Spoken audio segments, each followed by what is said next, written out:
నమస్తే శ్రీ మాత్రే నమః శ్రీ గురుభ్యో నమః.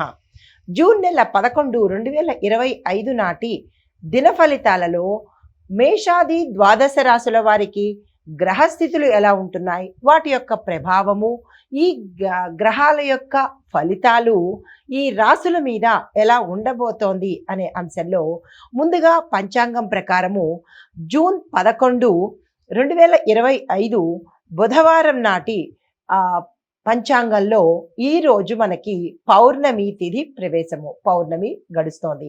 అయితే శ్రీ విశ్వావసు నామ సంవత్సరం ఉత్తరాయణం గ్రీష్మ ఋతువు జ్యేష్ఠమాసం శుక్లపక్షం. ఈ రోజు సూర్యోదయ సమయము తెల్లవారి 5:45 సూర్యాస్తమ సమయం సాయంత్రం 6:46. ఈరోజు తిథి పౌర్ణమి మనకి మధ్యాహ్నం 1:41 వరకు మాత్రమే ఉన్నది. తదుపరి పాడ్యమి తిథి ప్రవేశము. ఈరోజు నక్షత్రం జ్యేష్ఠ రాత్రి 8:01 వరకు, తదుపరి మూలా నక్షత్ర ప్రవేశము.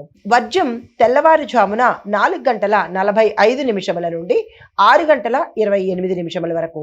దుర్ముహూర్త సమయం ఉదయం 11:49 నుండి మధ్యాహ్నం 12:41 వరకు. రాహుకాలం మధ్యాహ్నం 12:15 నుండి మధ్యాహ్నం 1:53 వరకు. యమగండ కాలం ఉదయం 7:22 నుండి ఉదయం 9:01 వరకు.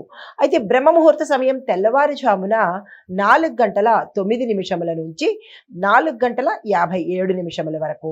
ఈరోజు అమృత గడియలు ఉదయం 10:53 నుంచి మధ్యాహ్నం 12:18 వరకు. ఈరోజు అభిజిత్ ముహూర్తం లేదు. ఇది నేటి పంచాంగం. నమస్తే. తదుపరి రాశి కర్కాటక రాశి. ఈ రాశిలో ఉండే వారి యొక్క గ్రహస్థితులు బుధుడు 11వ స్థానంలోను, సూర్యుడు 12వ స్థానంలోను సంచారం చేస్తున్నారు. అయితే ఈ సంచారం యొక్క ఫలితాలు ఆర్థిక లాభాలు, స్నేహితుల దగ్గర నుంచి సహాయ సహకారాలు మీకు సమయానికి అందుబాటులోకి వస్తాయి. భూమి గృహ వస్తు వాహన యోగాలు ఈరోజు కనబడుతున్నాయి. దానికి సంబంధించినటువంటి ప్రయత్నాలు చేసుకోండి. అయితే కుటుంబపరంగా చూసుకున్నట్టయితే శుభవార్తలు వినే అవకాశం కనబడుతోంది. శుభ కార్యాలకు సంబంధించినటువంటి ప్రణాళికలు కానీ నిర్ణయాలు కానీ తీసుకునేందుకు సూచనలు కనబడుతున్నాయి. ఎవరైనా ఉంటే కనుక దానికి సంబంధించిన నిర్ణయాలు ఈ రోజు తీసేసుకోండి. మీకు చెప్పదగిన పరిహారము దంపతుల సమేతంగా శివాలయంలో కానీ లేదా నవగ్రహ ఆలయంలో కానీ మీ పేరిట అర్చన కానీ లేదా అంటే అభిషేకం కానీ చేయించుకున్నట్టయితే మీ ఇంట్లో జరిగే అడ్డంకులు కావచ్చు, లేదా మీ జాతకంలో జరిగే ఏవైనా దోషాలు కానీ పోయే అవకాశం కనబడుతోంది. ఈ రాశిలో ఉండే ప్రతి దంపతులు ఈ పరిహారం చేసుకోండి. తదుపరి రాశి సింహరాశి. ఈ రాశిలో ఉండే వారి యొక్క గ్రహస్థితులు బుధుడు 10వ స్థానంలోను, సూర్యుడు 11వ స్థానంలోను సంచారం చేస్తున్నారు. అయితే ఈ సంచారం యొక్క ఫలితాలు ఉద్యోగస్తులకు, వ్యాపారస్తులకు లాభాలు, ప్రాజెక్టులు సక్సెస్ అవ్వడము ఇలాంటివి గోచరిస్తున్నాయి. వ్యాపారస్తులకైతే పెట్టుబడులకు మూలకంగాను లేదా వీళ్ళు చేసే వ్యాపారంలోనూ 33% అధికమైన లాభాలు వచ్చే అవకాశం కనబడుతోంది.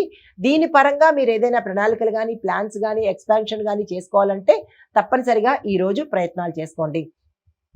అయితే కుటుంబపరంగా చాలా బాగుంది. ఆరోగ్యపరంగా మాత్రమే కొన్ని ఆకస్మిక అనారోగ్య సూచనలు కనబడుతున్నాయి. ఉన్నట్టుండి పడిపోవడం కానీ లేదా ఉన్నట్టుండి తల తిరగడం కానీ ఇలాంటి చిన్న ఇబ్బందులు కనబడుతున్నాయి. జాగ్రత్తలు తీసుకోండి. అయితే మీకు చెప్పదగిన పరిహారము ఈరోజు సూర్యోదయం రోజే సూర్యుడి ఆరాధన కానీ అంటే రాగి పాత్రలో జలంతో సూర్యుడికి అభిషేకం కానీ చేసినట్టయితే కొంత సూర్యగ్రహానికి సంబంధించినటువంటి ఇబ్బందులు తొలగిపోయే అవకాశం కనబడుతోంది. ఈ రోజు అంటే ఈ వారంలో వచ్చే శనివారం రోజు మాత్రము నల్ల బట్టలు ధరించి నల్ల వస్త్రాన్ని కనుక దానం చేసినట్టయితే కొంత సానుకూలమైన ఫలితాలు కనబడుతున్నాయి. అయితే తదుపరి రాశి కన్యా రాశి. ఈ రాశి వారి యొక్క గ్రహస్థితులు చూసినట్టయితే కనుక బుధుడు 9వ స్థానంలోను, సూర్యుడు 10వ స్థానంలోకి మారాడు.